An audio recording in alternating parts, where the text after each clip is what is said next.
Marie Thibodeaux, born in 1801, died in 1881, was a remarkable woman. She was kind, intelligent, headstrong, and never told a lie once. She was also a voodoo high priestess. She lived her entire life in New Orleans, establishing a reputation from an early age as a potent healer and clairvoyant. People traveled for miles simply to visit her apothecary, although many more sampled her legendary concoctions. By the 1870s, she had simultaneously become one of the most feared and revered figures in Louisiana.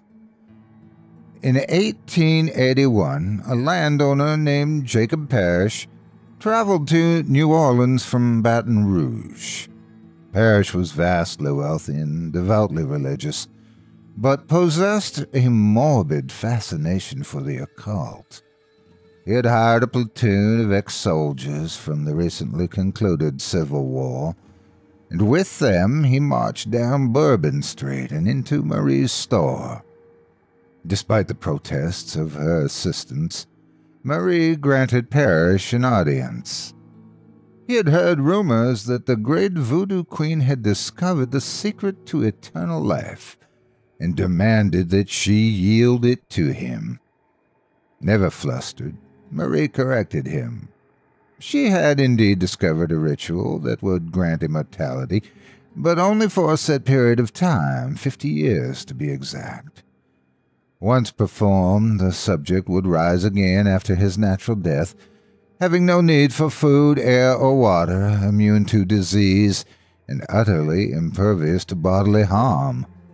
After 50 years had elapsed, however, the subject would die once more, never to rise again. Frustrated by this revelation, Parrish nevertheless knew her by reputation to be an honest woman and would not pass up the opportunity to live beyond his natural lifespan. Marie agreed to conduct the ritual for him as long as he vowed to leave New Orleans permanently once it had been concluded. Parrish agreed, and the ritual was performed. True to his word, Parrish returned to Baton Rouge later that day, but not before ordering his mercenaries to murder Marie and her assistants, and to burn her apothecary to the ground. Louisiana folk are renowned for their superstitions, which are many and varied. It was unusual, however, that dozens would later swear that they had seen disembodied shadows making their way en masse up to the parish manse that night. The following morning, the 15 mercenaries were found with their necks snapped as though they had been twigs.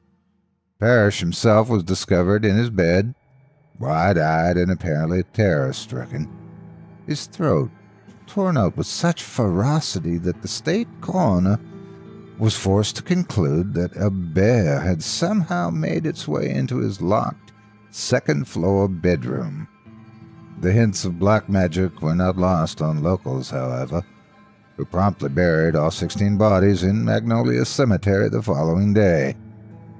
Marie Thibodeaux was a remarkable woman. She never told a lie, but that is not to say that she never withheld the truth. What she had not disclosed was that resurrection would not take place until 72 hours after death. When Parrish's grave was exhumed for relocation in 1953, puzzled excavators noted the singularly deep gouge marks found inside the coffin lid.